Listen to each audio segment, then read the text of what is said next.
Hello, Catholiccontriversy here, and I'm just getting out of The King of Kings, the latest religious movie that's a Jesus movie that tells the stories from the Bible. And I went into this, I'm like, okay, this is very, very interesting because it's like it got a wide release. That it seems to like be happening a little bit more after like the Sound of Freedom happened and like got really big, and some other wide release films that have been getting pretty popular recently. Uh, but it still is like it's surprising that it got a wide release because it's like the last one that I remember happening was The Star from Sony, and I'm just gonna say that I had my problems with The Star. uh, Link below to my past review of that movie. I mean, I saw it.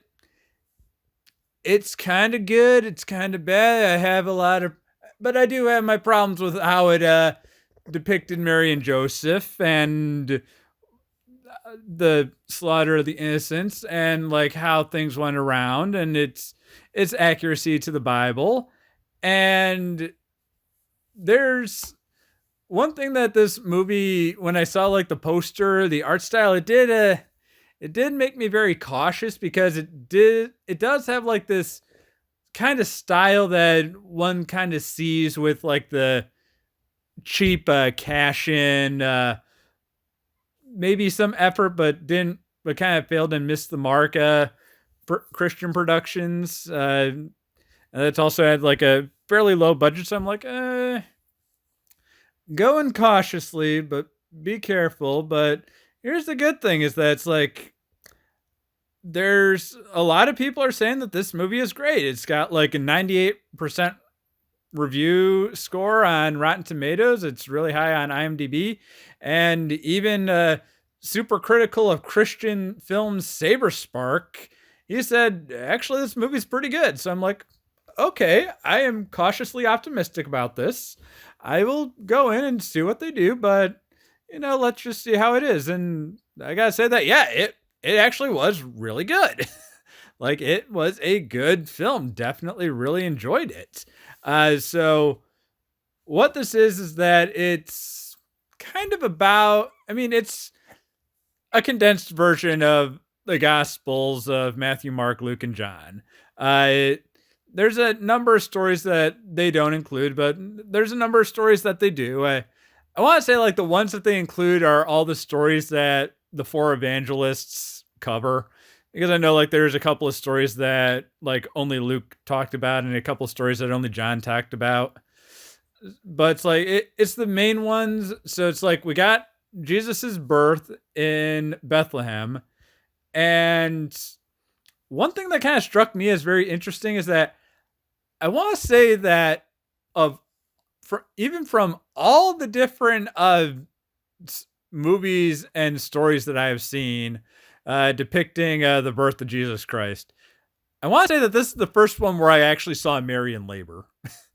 Like I mean, I'm a VeggieTales kid. I grew up with VeggieTales and the like. I mean, VeggieTales never really did the New Testament because of what the creator's promised to his mom is that he won't depict Jesus as a vegetable.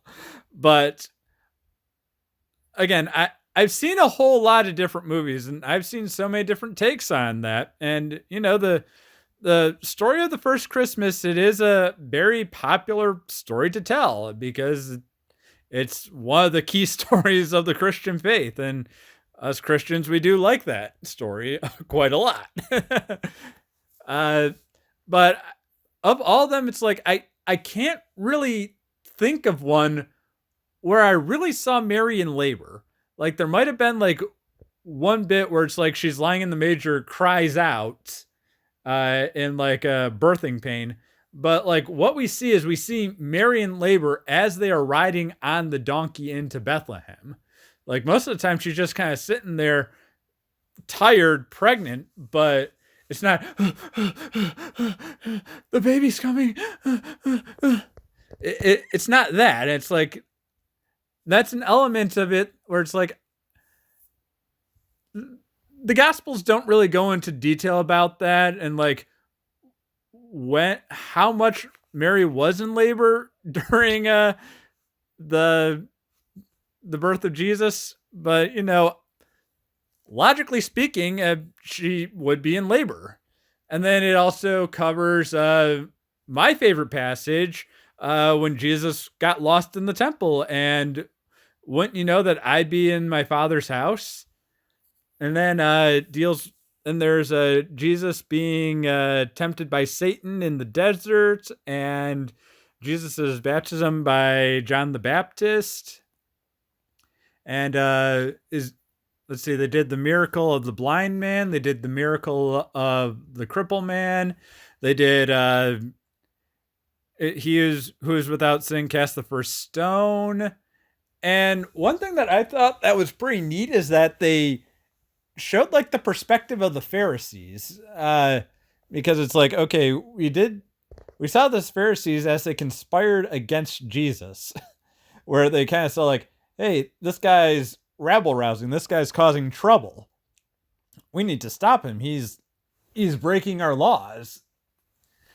And I want to say that that's also something that I haven't really seen depicted. It's like, we know it happened, and it's because clearly they don't just there's a whole lot of times where it's like render unto Caesar that which is Caesar, where they try to catch him into where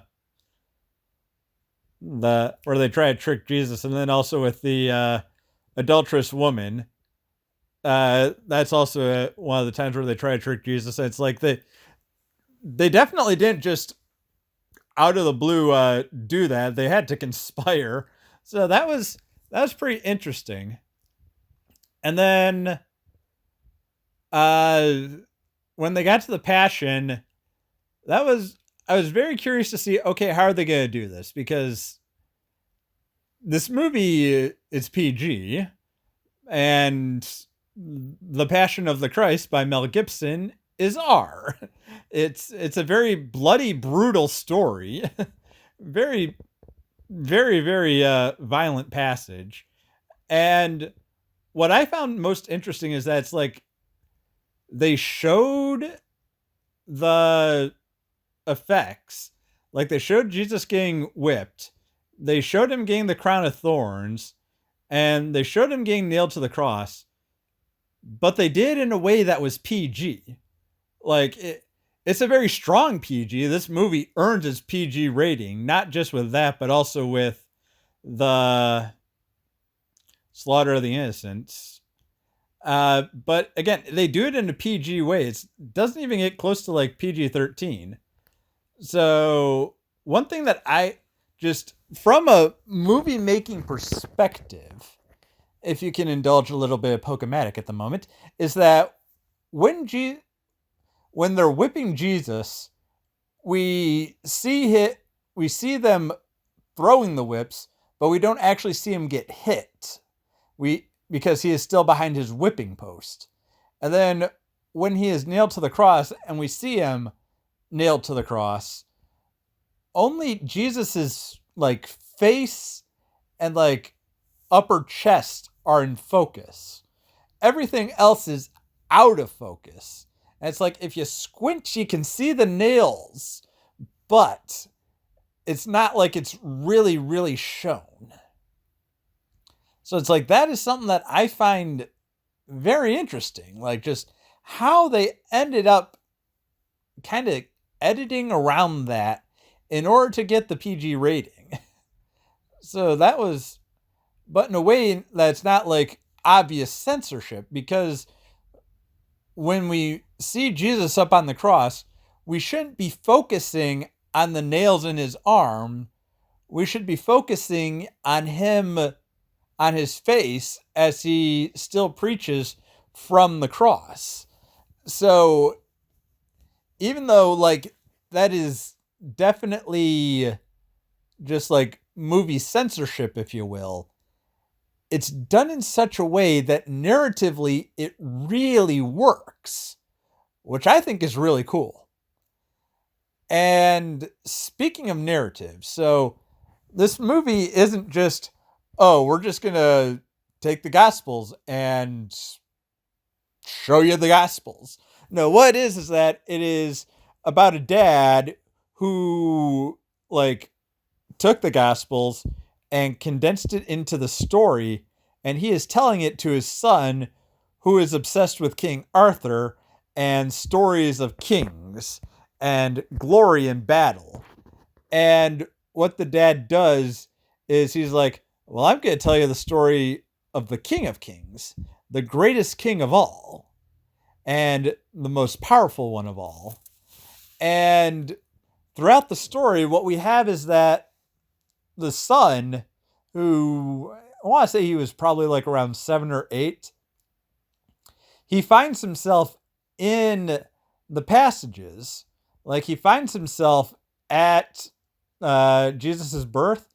He's in the Sermon on the Mount.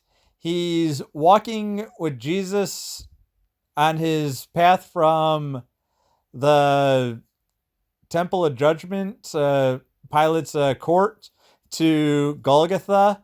He's there in the crowd when they are condemning Jesus.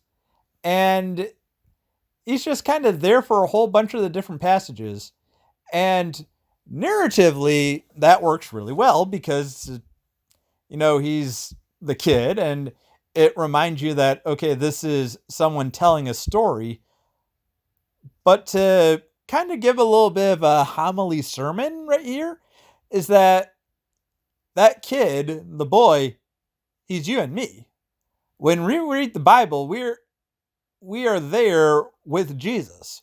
When we hear the Gospels every week, we are there with Jesus. We are being taken into the story because even though we weren't physically there, as the boy is always saying, hey, let's try to do something else. Let's try to do something else. Let's fix this. Let's stop the bad things from happening to Jesus as we would want them to, but we're still there in the stories, which is it. If you think about it, it's like it really kind of hit me like later on as I'm watching the credits, where it's like during the credits, what they do is they have like these sort of oil paintings where it just kind of talks about like it kind of depicts the events that happened after Jesus rose from the dead. And then at the end, like it really hit me in the final oil painting thing where Jesus is ascending into heaven and his 12 disciples are there watching him ascend, as well as the boy. That's when it hit me that, oh wait, he is us.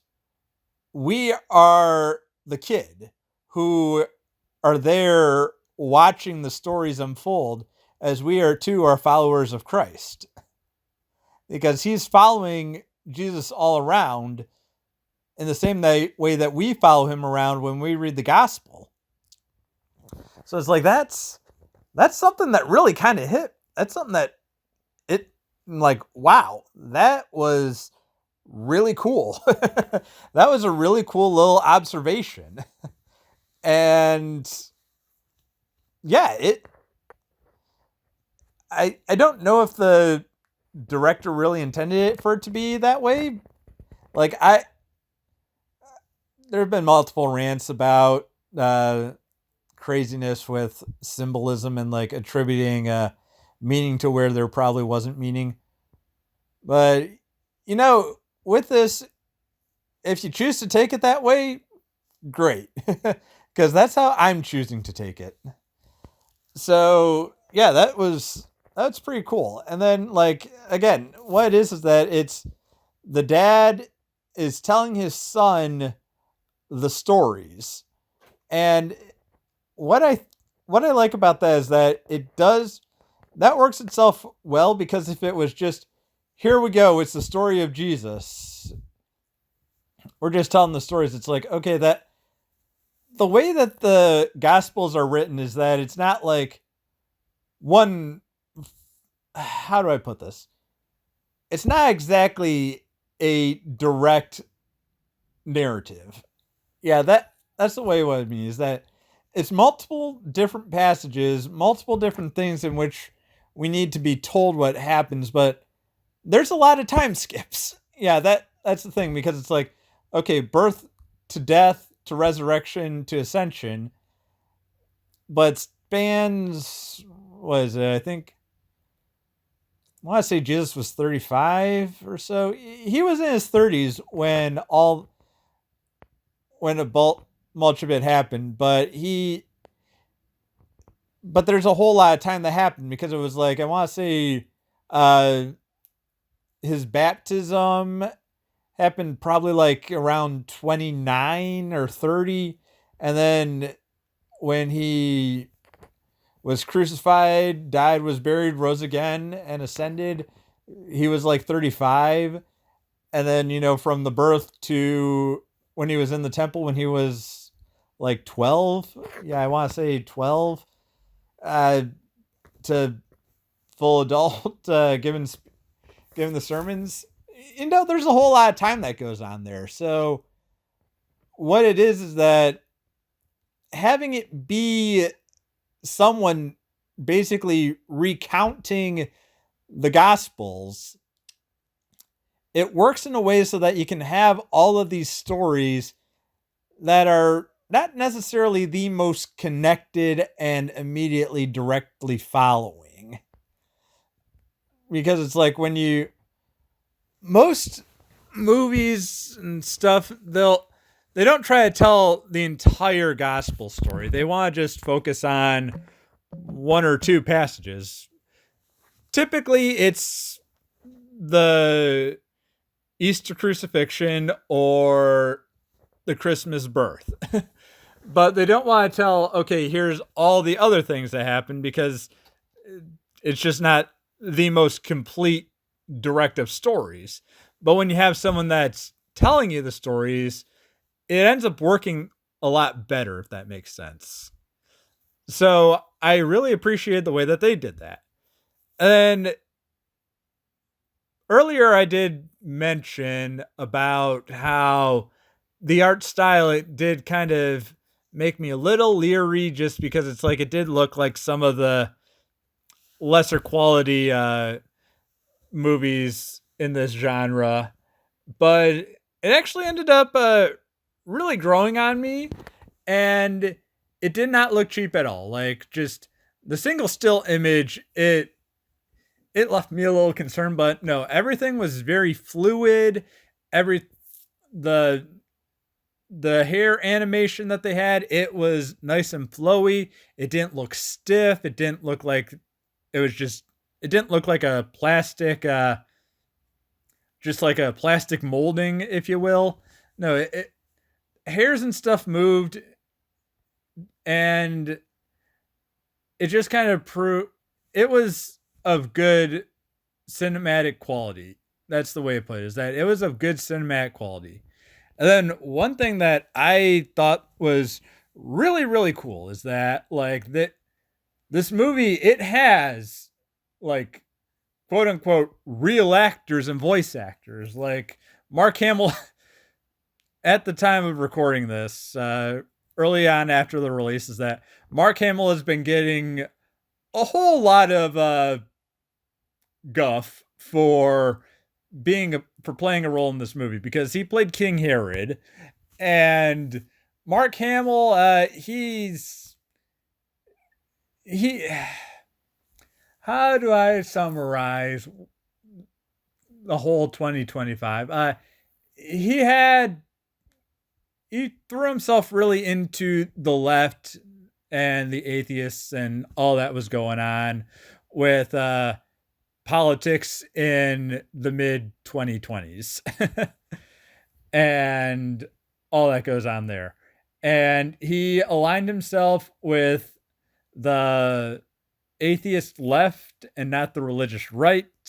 And he's getting a lot of flack from the atheist left for starring in this movie about the religious right. But it's not just him. It was like, there's also Uma Thurman and some other big name actors. And then one thing that really struck me is that it was like Jim Cummings, the modern voice of Tigger. he played two roles. Like he was one of the uh, Roman soldiers that whipped and crucified Jesus.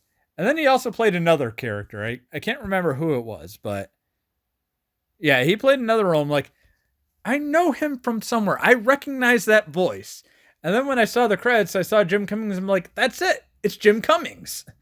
And it's like, that's really great. Is that this movie? It's not. Got like real star power and real names and real actors to play characters.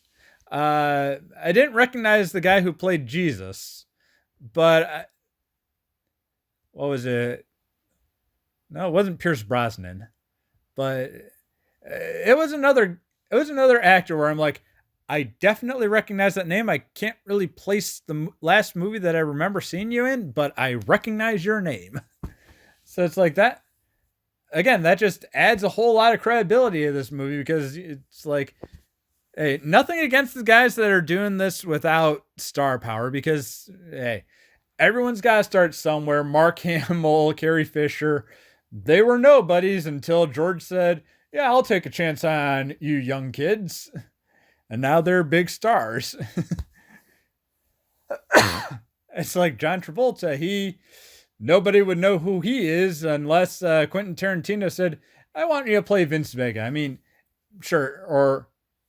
Or whoever did Grease said, I want you to play Danny. So it's like, yeah, everyone's got to start somewhere, but like, it was really cool just to see that it's like, no, big name Hollywood actors and voice actors are in this movie. Like, this isn't just a fly by night production. This is like a real movie, if you will. Again, nothing against, I am saying absolutely nothing against the people that do their passion projects and get a bunch of no-name guys. Nothing against you. But to bring legitimacy, if you will, to religious movies like this, it definitely helps to have them, even if there's definitely some conflict of interests or whatever going on. But it was really, I'm just gotta say, it was really cool to see them there. And yeah, it's just a great movie. And then something that I saw like with The Sound of Freedom, and I know I've seen it on some other right-leaning movies, is that they had like the option for audience members to pay it forward, buy a ticket for someone who can't get a ticket. And I think I'm going to do that, especially considering that it's going to give me an exclusive scene from the movie. My guess is that it's just going to be another passage that they just kind of cut for time, because I can't remember if I fully went over this, but it's like half the stories of the gospel. I want to say that it like has every passage. It has all the stories that the four evangelists covered, and isn't including the ones that like one of them or two of them or three out of four of them didn't cover, because I know like not off the top of my head, but I know that there's like some passages that are exclusive to different evangelists. And then there's also other ones that like they just didn't include. So it's like it's the main ones that everyone covers and everyone included. So my guess is that, but again, the ones they include, they definitely made sense to include, but it's not all of them. So my guess is that the story that the scene that's exclusive to If You Pay It Forward is going to be one of the passages that they just cut out. But yeah, I think I'm going to do that, and yeah, help someone else see the film, because hey, this movie is definitely worth seeing.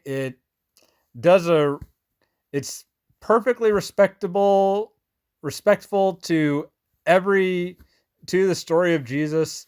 It doesn't like the tiny liberties that it does take.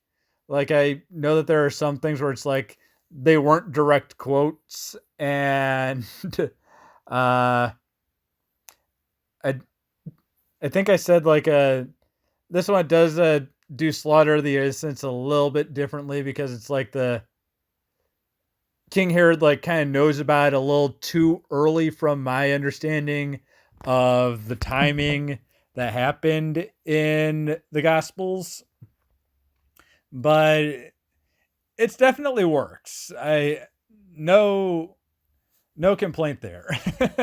So yeah, it did things a whole lot better than the Star. I'm definitely gonna put that way. And it's up there with VeggieTales and The Passion of Christ and Joseph and the Technicolor Dreamcoat and The Prince of Egypt and all those other like objectively good renditions of biblical passages. It's not the kind of dreck that angry atheists point to and say like, "Ha ha! See, Christians can't make media." It's like it's not that at all. It's a very high quality movie, and I pray that people watch it and then feel inspired and become followers of Jesus, because it's like the movie. I want to say that maybe by having like all these big name actors and like giving it that wide release and really trying to put it out there, it definitely seemed like this was the creators evangelizing in their own way, using their own gifts and talents, similar to the way that I evangelize, where I do my evangelization through YouTube and praying on what I should talk to you people about. And they were doing it where they make movies, they are movie makers, and they said, we're going to make a film that tells the story of Jesus. So definitely it's a great movie. Highly recommend. Go see it. It's not just support. I'm not just saying this to say, hey, go support religious films. You're supporting a good film. Just by itself, this is just a good story. It's just a good movie. Like, even if you don't believe, it's better than so much that we get out right now.